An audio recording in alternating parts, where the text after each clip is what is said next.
Hello everyone, my name is Olacia and welcome to my channel. Today we'll work on flexibility and mobility of the spine. The workout will take 20 minutes, but in that time, you'll make a big investment in your body's health. Let's get started. Sit back on your heels with your knees about hip width apart. Place your left hand in the center and start twisting with your right arm. Follow your hand with your gaze. Exhale. Twist. Inhale. Back to center. Only the upper body rotates. Keep your hips stable. As you twist, push the mat to the left with your left hand. This will help open your collarbones and deepen the twist. If this position is uncomfortable, you can tuck your toes or place a rolled towel between your calves and thighs. Next, we'll dive into a twist. Inhale. Bend your left elbow and dive under. Exhale. Push the floor with your left hand and open up. It's not necessary to touch the floor with your shoulder. Keep your left hand on the floor and push the mat to the left as you open up. This pushing action will help you feel a better rotation. Keep your hips sitting back on your heels. Don't rush. Enjoy the pleasant rotation in your ribcage and spine. Pay attention to the position of your head. Try not to tilt it back, but also avoid pushing it forward. Your head should be in line with your spine. Now, place your right shoulder on the floor, stretch your left arm out and take a few breaths here. Great. Switch sides. Now the right hand is on the floor and the left arm will open to the side. As you move, direct both shoulder blades and shoulders down towards your hips. Now push the mat to the right with your right hand, follow your left hand with your gaze, and twist only in the thoracic spine with a little movement in the lower back. Try not to move your pelvis here. Your knees should stay aligned with each other. If they start to shift, it means your pelvis isn't stabilized. Try to keep track of this. Now dive under on the inhale and on the exhale, open up. Remember, the goal isn't to touch your shoulder to the floor. Rotate within your comfortable range. Keep breathing. When we work on improving spine health, we always try to move it in all directions, including rotation. This helps supply the intervertebral discs with nutrients, as they can only be nourished through diffusion, the process of absorbing from surrounding tissues through movement. To give an image, the process of soaking the discs can be compared to a sponge absorbing moisture. That's why movements in different directions are so important for the spine. One more inhale and exhale. Open up. Leave your shoulder on the floor, stretch out your right arm, take a few breaths here, and then unwind upwards.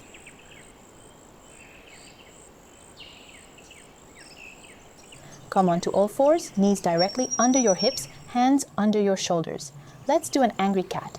Tuck your tailbone under, round your back. Your head drops down too.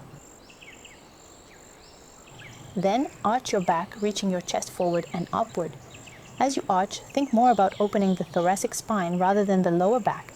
When your back is round, tailbone points down, shins and palms push into the floor. As you inhale and arch, the tailbone reaches upwards and the sit bones spread apart. Excellent. We move smoothly with a sense of lengthening the spine.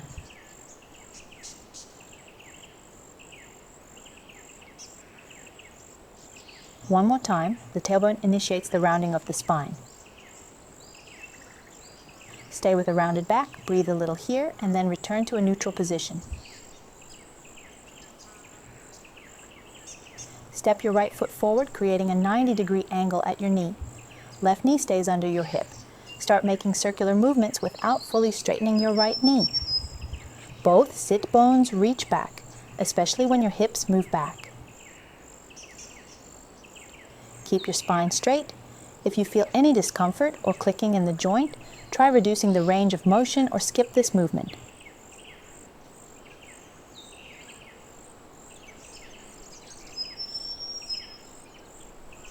Now, rotate in the other direction.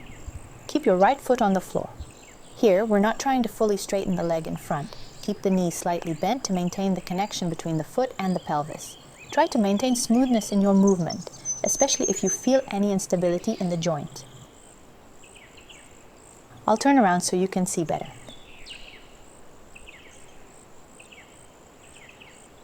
Keep your legs in the same position, extend your left arm overhead, and tuck your tailbone slightly to smooth out the arch in your lower back. On an inhale, do a small side bend, and on the exhale, return to the starting position. Your left hand should be in line with your left knee. Check that you haven't placed it too far back. Inhale. Side bend, breathe into your right ribs, the ones that are opening now. Again, pull your shoulder blades and shoulders slightly down while your left hand pushes the floor away. The hips remain stable with only the upper body moving. Keep track of the position of your head and chest. Imagine that the back of your head and shoulder blades are gently touching a wall behind you, and try not to lose contact with it. Here, we enjoy a pleasant stretch and lengthening on the right side of the body. Place your hand behind your head, do a slight bend, and start twisting forward with your elbow, then back with your elbow. Inhale, forward, exhale, back. Here, it's important not to let your hips shift back as you move forward with your elbow. Keep them stable. The body weight is between your supporting hand and legs. Don't lean completely on your hand. The left hand is active, all fingers are engaged, and the hand pushes the floor away. The neck should stay relaxed as you're resting your head in your left hand. Try to control the shoulder of the supporting arm. When turning back, make sure the shoulder doesn't rotate forward. Keep the feeling of openness in the collarbone area. Don't focus on the range of motion. It's better to move a little but maintain control in the shoulder area. Thoughtful movement like this will be much more beneficial. Trust me. Great, let's switch sides. Now, step your left foot forward, creating a 90-degree angle at the knee, with the right knee under your hip. Start making circular movements with your hips, first in one direction. If your right hand doesn't reach the floor, use a yoga block or a thick book under your hand. Using a yoga block under the right hand will also help you maintain a straighter back more easily. Try not to lift the big toe of the front foot off the floor. Also, be mindful of how your joints feel during this movement. If you feel any discomfort, reduce the range of motion. Again, pull your sit bones back, especially the left one. Don't fully straighten your leg and change direction. Try not to look down at your knees so that your neck stays long, in line with your spine. Let's do a few more hip circles to improve mobility in the hip joints. Healthy, mobile hips are crucial for the health of the lower back. When the joints are stiff and the hips are immobile, they no longer absorb the impact while walking, and all that pressure transfers to the lower back. Over time, this can lead to spinal issues. Now, keep your legs in a 90-90 position. Press your right shin into the floor and place your right hand in line with your right knee, directly under your shoulder. Begin to side bend, controlling the position of your hips. Reach your left side bone towards the floor. On an inhale, do a small side bend, breathing into your left ribs. The weight is again distributed between your legs and the base hand. The right hand pushes the floor down, controlling your shoulders by pulling them slightly down along with the shoulder blades.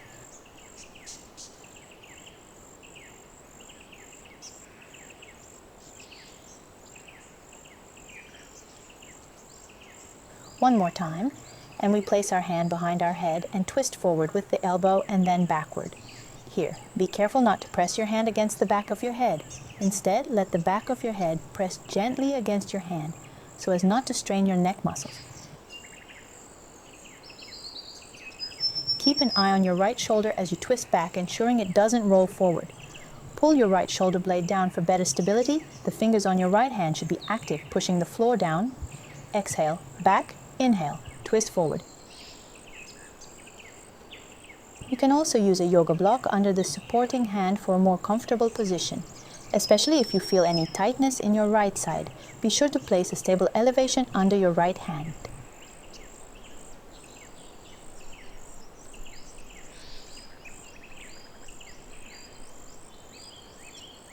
Excellent. Return to all fours, knees under hips, hands slightly forward and shoulder width apart. With a straight back, shift back, opening your sit bones. Now tuck your tailbone under and create a wave through your spine, rounding your back. Shift your weight onto your hands, coming into a half plank with a straight line from your hips to the top of your head. And again, shift back. Open the hips, the tailbone moves first, creating a wave. The neck follows the movement of the spine and the weight shifts onto the hands.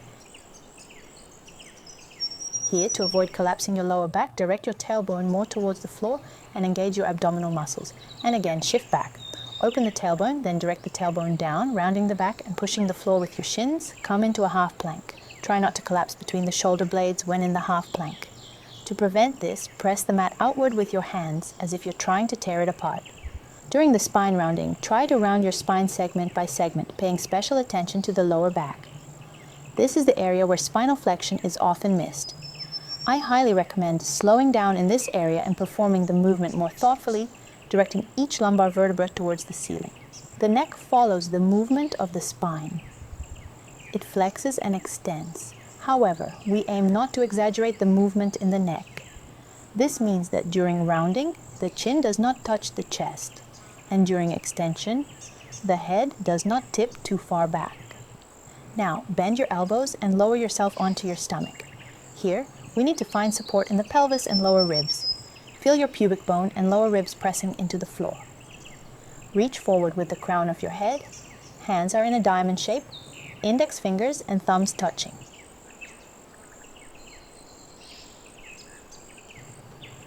On an inhale, start pulling your hands towards you, as if trying to crawl forward, pulling the mat towards you. And do a small extension, lifting your head and chest. On the exhale, lower yourself back down. Hands continue to pull the floor towards you, chest reaching forward and up, while the lower back remains tension-free.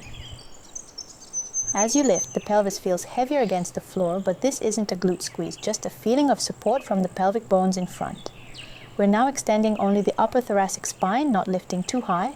Some might have a very small range of motion, and that's normal. Please avoid lifting too high here, as it may engage the lower back. It's important to keep the activation of the lower back to a minimum in this movement. Inhale.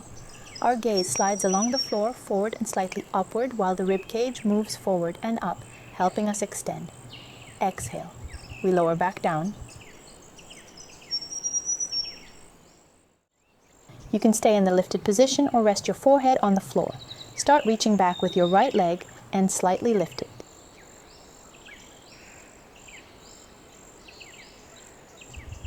Then repeat with the left leg. It's important here not to lift the leg as high as possible, but to reach it back and then lift. If your neck gets tired, you can leave your head on the floor.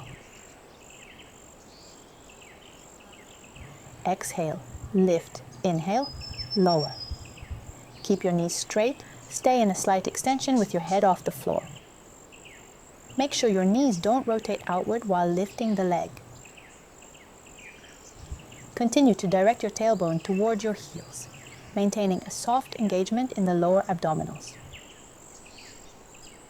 First, stretch your leg back and only then gently lift it. Here we aim to elongate the leg as if reaching it out, rather than lifting it towards the ceiling.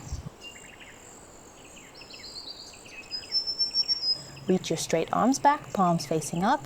Keep your neck in line with your spine, don't throw your head back.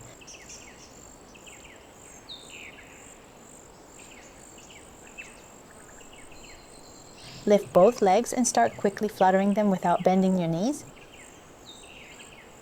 Arms stretch upwards and downwards as if trying to touch the ceiling with their entire surface, not just the palms. Meanwhile, your torso and head remain still, and only your limbs are moving. Check that your knees don't bend. Glutes and thighs are engaged. Keep breathing, expanding your ribs outwards. Inhale into the ribs more than into the abdomen. Keep your neck long. To prevent your neck and lower back from getting tired, find support in your ribs and pelvis. As you move your limbs, try to keep your torso and head stable. They should not rock up and down. Focus on lengthening from the crown of your head to your tailbone, imagining your spine extending. Gradually, you'll start to feel a pleasant warmth or even a slight burn in your triceps, which is a great sign. Gradually finish the exercise and push off the floor into the child's pose to rest. Direct your breath into your lower back and your head can rest on the floor. Breathe calmly here, allowing your spine to gently round and your body to relax.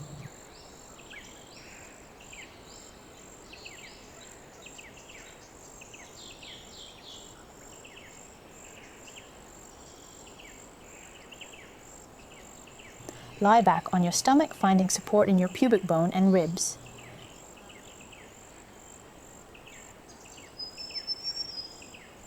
Stretch your left arm forward and slightly to the side. Grab your right ankle with your right hand. The right knee lifts slightly but doesn't open to the side. As you inhale, start pushing back with your right leg, pulling your hand along with it and slightly extending your back. If your hand can't reach your leg or you feel uncomfortable pressure in your lower back, use a strap or elastic band. Loop it around your ankle and hold it with your hand. As you move, check that your knee is pulling straight back, not to the side. Let the leg pull your arm. The shoulder will move back and the right collarbone will open up. It's crucial to control the position of your pelvis and lower back here. Keep your tailbone directed towards your heels, parallel to the floor. This will help you feel the stretch in the front of your hip and prevent excessive arching in your lower back. And as always, remember, not to push for more or harder. The smallest details are key here, as they have a big impact on the quality and benefits of this movement. Continue breathing and repeat this movement a few more times.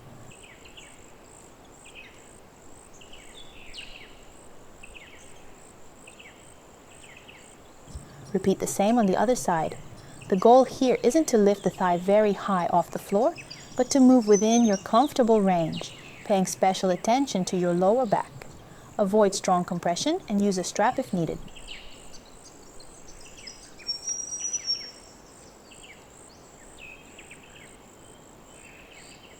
Move at a pace that feels comfortable for you. The more you focus on the smallest movements, the easier it becomes to shift your attention away from other problems and worries. Right now, it's just you and your body which you're taking care of. Enjoy the moment.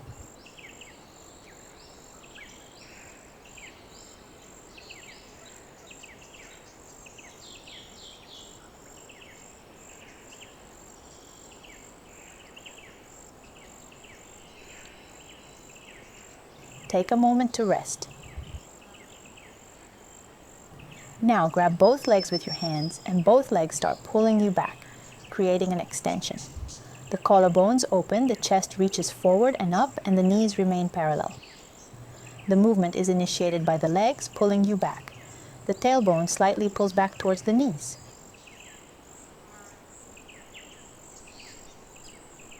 Make sure your knees don't move apart. If from the very start you feel a strong stretch in your hips or near your knee, don't lift higher or be sure to place a strap or resistance band around your shins.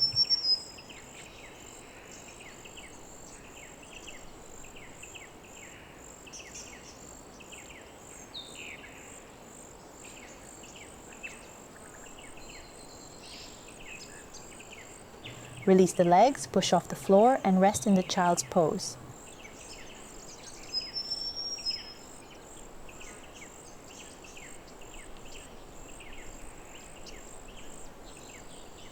Next, tuck your toes and move into a downward facing dog. In Pilates, we call this position inverted V. Here, the knees can be bent, but the back should be straight. Walk your hands towards your feet, bend your knees, and roll up to standing through a rounded back.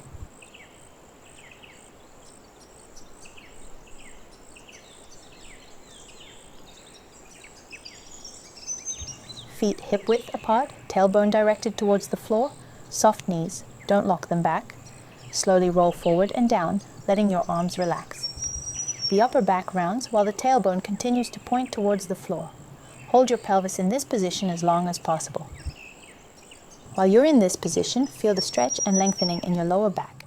Imagine that your tailbone is pulling your lower back down toward the floor.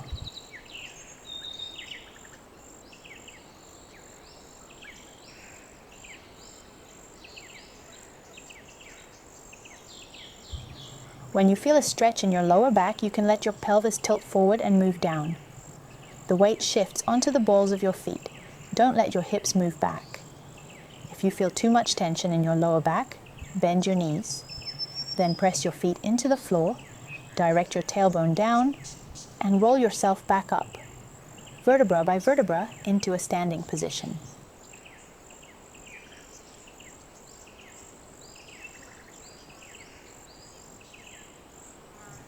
shoulders relax down. At the top, raise your arms in a wide position and slightly extend your chest. One more time. Roll down, keeping your pelvis tucked. Breathe freely, letting your back ribs expand with each inhale.